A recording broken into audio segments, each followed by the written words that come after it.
All right, for the feedback I got from some of you last time, I appreciate that. So I know that my microphones are working. And so again, microphones are check. And I went horizontal with my phone this time, just so that it fills up the YouTube space better than this long, thin. So let me know. Can you kind of give me some thumbs up, thumbs down on sound and visual? I would appreciate that. Like I said, I'm just trying to use this time to kind of work out any kinks and make sure everything looks good, sounds good, because when I'm like in the hospital and stuff in a couple weeks, I can't have flubs. So I'm trying to get those out now. All right. So today became very real. So today I had my first and probably the only phone conversation with the hospital.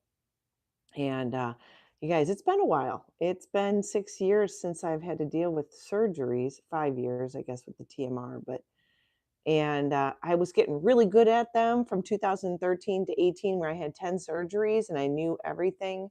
Is what I'd call a refresher course, but it is also a reality check and a gut check because it became extremely real today talking to a hospitalist and them asking me all the questions on allergies and things I deal with, any health issues, which I don't, knock on wood, have. But then I don't know what it is, but the one thing that always gets me is, so you want to make sure you don't get sick beforehand. And that gets me every time because now, like, I never think about that. Now I'm thinking about it. And this is when I start going, wait, is that a sore throat? And then I start gargling like warm salt water because I'm afraid I might get a sore throat, which might make me sick, which might make me prolong the surgery. And this isn't going to be an easy one to prolong because we're traveling all the way to Boston for it. So that was, oh, I got to get rid of that mojo. I don't like that. I never think negatively, but that makes you like be more, I'm going to be on an airplane. So I might actually be that person with a mask on this time. I don't normally wear masks, but in an airplane, in the airport, that can become the biggest germ fest ever. So here I am. And when I get to Boston, like I have a whole week before I actually have the surgery. I get there on Saturday, but I don't have the surgery till the next Friday.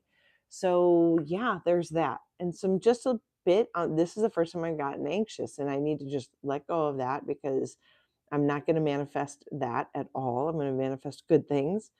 But I did go today and see the horses. I needed that.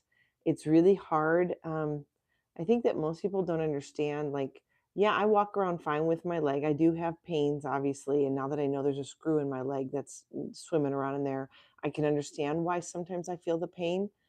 But when I put heavy cowboy boots on and jeans, and the jeans just restrict the movement through the knee here, and the hip, right? Like they're tight jeans, they're big, heavy duty, and we're hot. It's really hot. It just really restricts movement. Then you're also walking on dirt and uneven terrain and trying to watch your footing around horses so they don't stomp on your foot. And yes, I've had my girl just clip my good foot, the pinky toe, months ago, and that hurt. I figured it was broken, but what do you do with the pinky toe? Nothing. And so, you have all these things going through your head, but it was completely exhausting. I was like, I'm going to go to the horses and then the gym. Yeah, no, that was my workout for the day. And now it's really, really hot. And then going for a walk with the dogs is not a viable solution right now because they're poor little paws. But I just went and I just had some time. For those of you that know anything about what I'm into, it is equine therapy. And I have talked about it and I have written about it on my blogs and my podcast, and how an equine experience totally shifted everything in my mind after becoming an amputee, literally a year after becoming an amputee.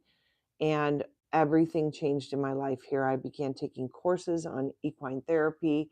And next month, I finish up with my final course to be certified so I can help others. So I'm a big, big advocate for getting around animals, but horses especially, to find peace and calm. Unfortunately, I was at the horses Then I took the phone call. So now I got to go back to the horses and recenter myself because that phone call put me on edge on everything now I've got to watch out for, because I was planning on getting together with a bunch of different people next week to, just to be prayed over and just to talk about what's going on and to give some close friends some updates.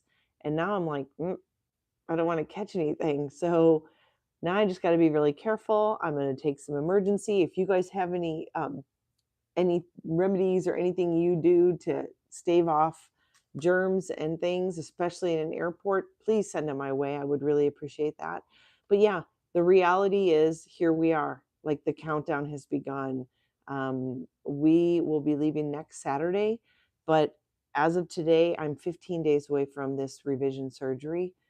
I'm excited, anxious, hoping for all great things to happen, a good healing process, and just, yeah, just hoping it all goes well. But the phone call from the hospital, that is, that one did me in today for some reason. So I think now just getting back to the horses and finding some happiness and quiet peace there, that will be a godsend for me. And yeah, I hope you're doing well. But I just had to get on and let you know that that was I forgot about the whole you don't get sick because we'd have to postpone.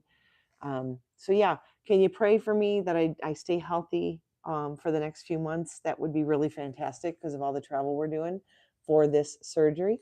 And I hope you're doing well. Remember, one leg is enough. Talk to you guys soon.